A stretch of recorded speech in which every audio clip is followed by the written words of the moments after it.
Ele devia ressuscitar dos mortos. João 20, versículos de 1 a 9.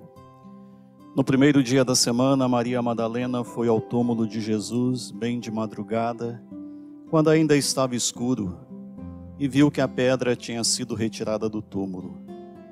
Então ela saiu correndo e foi encontrar Simão Pedro e o outro discípulo, aquele que Jesus amava, e lhes disse: tiraram o Senhor do túmulo e não sabemos onde o colocaram. Saíram então Pedro e o outro discípulo e foram ao túmulo. Os dois corriam juntos, mas o outro discípulo correu mais depressa que Pedro e chegou primeiro ao túmulo. Olhando para dentro, viu as faixas de linho no chão, mas não entrou. Chegou também Simão Pedro, que vinha correndo atrás, e entrou no túmulo. Viu as faixas de linho deitadas no chão e o pano que tinha estado sobre a cabeça de Jesus, não posto com as faixas, mas enrolado num lugar à parte. Então entrou também o outro discípulo que tinha chegado primeiro ao túmulo. Ele viu e acreditou. De fato, eles ainda não tinham compreendido a Escritura, segundo a qual ele devia ressuscitar dos mortos. Palavra da salvação. No domingo de manhã, as mulheres foram ao túmulo para prestar sua última homenagem a um cadáver. Os discípulos pensaram que tudo havia acabado em tragédia. Nenhum dos dois estava pronto para ver um túmulo vazio e ouvir a mensagem do anjo: não se espante, procurais Jesus de Nazaré que foi crucificado. Ele ressuscitou, não está aqui. Veja o lugar onde o puseram. Mas vá, diga a seus discípulos e a Pedro que ele vai antes de vocês para a Galileia. Lá vocês o verão, como ele lhes disse. Isso nós lemos no Evangelho de São Marcos, capítulo 16, versículos de 6 a 7. O anjo exortou-os a acreditar que Jesus havia realmente ressuscitado como havia prometido. Com alegria foram compartilhar as boas novas com os outros discípulos. Não é de se admirar, meus irmãos e irmãs, que tenham sido as mulheres e não os apóstolos os primeiros a testemunhar o túmulo vazio e o Senhor ressuscitado. Isidoro de Sevilha, um padre da igreja do século VII, comenta sobre isso. Assim como uma mulher, Eva, foi a primeira a provar a morte, então uma mulher, Maria Madalena, foi a primeira a provar a vida. Como uma mulher foi presciente na queda, então uma mulher foi presciente ao contemplar o amanhecer da redenção, revertendo assim a maldição sobre Eva. A primeira a testificar o Senhor ressuscitado foi uma mulher de quem Jesus expulsou 7 demônios. Qual é o significado da pedra sendo removida? Seriam necessárias várias pessoas para mover tal pedra. Além disso, a tumba lacrada havia sido guardada por soldados.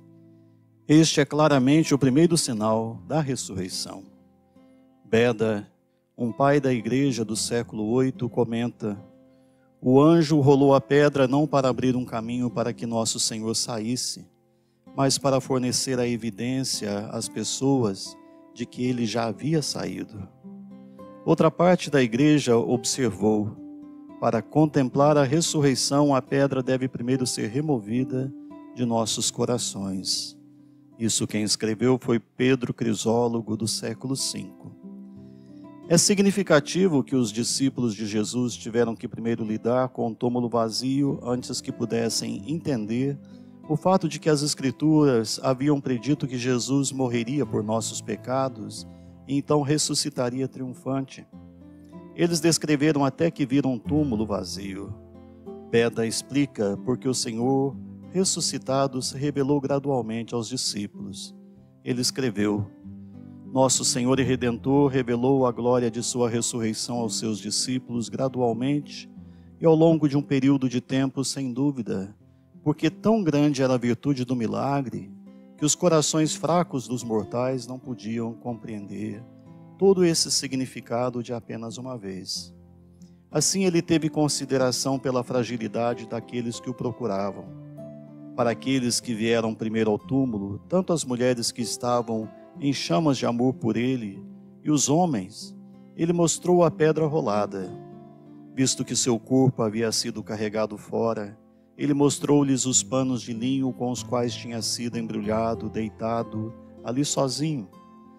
Em seguida, as mulheres que estavam procurando ansiosamente, que estavam confusas em suas mentes sobre o que haviam descoberto sobre ele mostrou uma visão de anjos que revelou evidências de que ele havia ressuscitado. Assim, com o relato de sua ressurreição já consumada, indo adiante deles, o Senhor dos Exércitos e o próprio Rei da Glória finalmente apareceu e deixou claro com que grande poder ele havia vencido a morte. Uma coisa é certa: se Jesus não tivesse ressuscitado dos mortos e aparecido aos seus discípulos, nunca teríamos ouvido falar dele. Nada mais poderia ter transformado homens e mulheres tristes e desesperados em pessoas radiantes de alegria e coragem. A realidade da ressurreição é o fato central da fé cristã. Por meio do dom do Espírito Santo, o Senhor nos dá olhos da fé para conhecê-lo e o poder de sua ressurreição. A maior alegria que podemos ter é encontrar o Senhor vivo e conhecê-lo pessoalmente. Você, meu irmão, você, minha irmã, você celebra a festa da Páscoa com alegria e ação de graças pela vitória que Jesus conquistou para você sobre o pecado e a morte? Rezemos. Senhor Jesus, você triunfou sobre o túmulo e ganhou uma nova vida para nós. Dê-me os olhos da fé para vê-lo em sua glória. Ajuda-me a aproximar-me de ti e a crescer no conhecimento do teu grande amor e poder. Reze comigo, meu irmão, minha irmã. Meu Senhor e meu Deus, esteja sempre à minha frente, indicando-me por onde eu devo andar. Esteja sempre ao meu lado, amparando-me nas dificuldades e atrás de mim com todos os anjos do Senhor, protegendo-me de todo o mal, hoje e sempre. Desça sobre você, desça sobre a sua casa, desça sobre o seu dia, sobre o seu trabalho, a bênção do Deus Pai e Filho e Espírito Santo. Amém.